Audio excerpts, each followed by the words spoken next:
Bonjour à tous et bienvenue sur ma chaîne de magie. On se retrouve aujourd'hui pour un tour merveilleux de Jim Steinmeier qui s'appelle The Nine Card Problem. Voilà, c'est un tour très connu qui se fait avec 9 cartes. Donc je vous ai déjà proposé pas mal de tours dans le même genre. Et vous allez voir, celui-ci est vraiment incroyable. Donc vous demandez à votre spectateur de prendre 9 cartes au choix dans un paquet mélangé. D'accord? Donc il mélange et il prend 9 cartes au choix. Donc 1, 2, 3, 4, 5, 6, 7, 8, 9.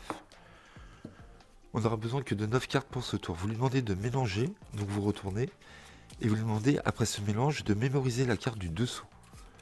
Donc il va mémoriser la dame de pique, secrètement, dans sa tête. Vous retournez à ce moment-là, vous ne savez pas du tout la carte du dessous. Et vous proposez à votre spectateur une expérience que vous allez faire ensemble tout de suite. Vous lui dites, voilà, on va prendre comme premier thème, on va prendre animal par exemple. Vous allez penser à un animal, n'importe lequel, et vous allez distribuer les cartes une à une en épelant votre animal dans votre tête, d'accord? Pour chaque lettre. Par exemple, si vous avez pensé à girafe, vous allez faire G, I, R, A, F, E, et le reste des cartes, vous les déposez comme ceci par-dessus, ok? Donc là, vous donnez les cartes au spectateur. Donc imaginons, il va penser à éléphant. Donc vous vous retournez à ce moment-là, vous ne devez pas savoir le nombre de cartes distribuées, hein. Donc dans sa tête, il va épeler éléphant. E, L, E, P, H, A, N, T. Il dépose le reste des cartes comme ceci. Ensuite, on va continuer l'expérience et on va changer de thème. On va prendre par exemple une ville ou un pays, d'accord? Donc comme tout à l'heure, vous pensez à une ville ou un pays, par exemple Rome, vous faites R, O, M, E et vous déposez, d'accord? Donc là, le spectateur peut choisir n'importe quelle ville, n'importe quel pays, bien évidemment pas plus de 9 lettres. Donc imaginons, il va faire Australie. A, U, S, T, R, A, L, I, E. Donc là, il a fait 9 lettres, donc il ne dépose pas de carte par-dessus, d'accord? Donc vous retournez à chaque fois qu'il distribue, hein. Donc là, le spectateur a choisi sa ville ou son pays. Vous ne savez rien du tout depuis le début, vous n'avez aucune information. Vous restez le dos tourné, je vous conseille, et là vous allez faire un petit miracle. Vous allez pouvoir deviner sa carte alors que vous ne savez pas du tout le pays ou la ville choisie, ni l'animal. Et vous lui faites remarquer que s'il avait choisi un autre nom avec d'autres lettres, la position des cartes aurait changé, hein. Ça c'est vrai. Et donc vous lui dites de prendre le paquet en main et de retourner les cartes une à une sur le tapis face visible et de vous nommer les cartes. Et vous allez être capable de retrouver sa carte. Donc comment c'est possible? Bah, vous allez voir, c'est très simple. Comme c'est automatique, peu importe ce qu'il va choisir, vous allez voir, je vous explique après comment ça marche. La carte du spectateur sera toujours en 7ème position. Voilà, ça paraît fou comme ça, mais je vous promets que ça marche à tous les coups à 100%. Donc, il vous dit roi de cœur, vous comptez 1. Il vous dit 5 de cœur, vous comptez 2. Il vous dit 3 de cœur, vous comptez 3. Et ainsi de suite. 4, 5, 6. Et là, vous dites, je ne pense pas que parmi les 6 cartes, il y a votre carte, mais je ne sais pas pourquoi. Je sens que la prochaine carte que vous allez retourner sera votre carte. Vous lui demandez à ce moment-là le nom de sa carte, d'accord? Donc après son mélange, il avait regardé en dessous, il était tombé sur la dame de pique. Donc il va vous dire dame de pique, il retourne la 7ème carte, et on tombe bien sur la dame de pique. C'est incroyable, mais ça marche tout le temps. Voilà. Donc comment c'est possible? Comment ça marche? Donc vous pourrez choisir n'importe quel thème. Là j'ai pris animal, pays ou ville, d'accord?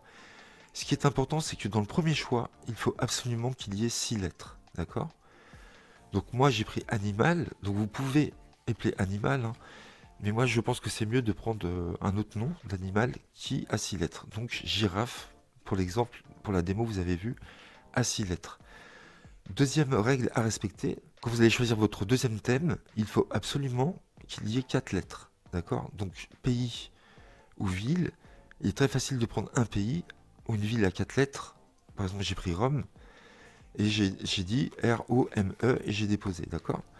Et donc, quand vous allez montrer les deux exemples au spectateur, vous allez toujours déposer 6 cartes en premier et 4 cartes après. Donc, on se refait un exemple, vous allez voir, c'est assez incroyable.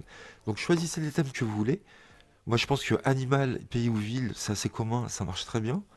Donc, il mélange, il retient la carte du dessous, donc le 5 de cœur. Vous lui dites, voilà, on va faire une expérience. Et avant de vous retourner, vous lui dites, voilà, vous allez penser à un animal, par exemple, et vous allez distribuer une à une les cartes comme ceci, en épelant le mot que vous avez choisi dans votre tête. Et donc, vous donnez un exemple. Vous dites, par exemple, si vous pensez à girafe, vous ferez G, I, R, A, F, E, et vous déposerez le reste des cartes par-dessus. Voilà, en expliquant ça, vous venez de passer 6 cartes. D'accord? Il faut absolument que vous passiez 6 cartes au départ. Et là, peu importe ce qu'il choisit, c'est top. Vous allez voir, par exemple, Lion, ça a 4 lettres. Donc il faut au minimum que les mots choisis aient 3 lettres. Hein. Donc là, il choisit Lion, vous ne savez pas, vous retournez. Il fait L-I-O-N. Et vous lui demandez de distribuer tout doucement pour que vous n'ayez aucune information. Ça, c'est important de le dire aussi. Il dépose le reste des cartes, vous vous retournez, vous prenez les cartes en main, et là vous dites on va continuer l'expérience, on va prendre comme thème, alors on va choisir une ville ou un pays. Donc comme tout à l'heure, par exemple si vous choisissez Rome par exemple, vous allez faire R-O-M-E, d'accord? J'aurais pu choisir Lyon par exemple, parce qu'il y a 4 lettres, et là il faut absolument passer 4 lettres, d'accord?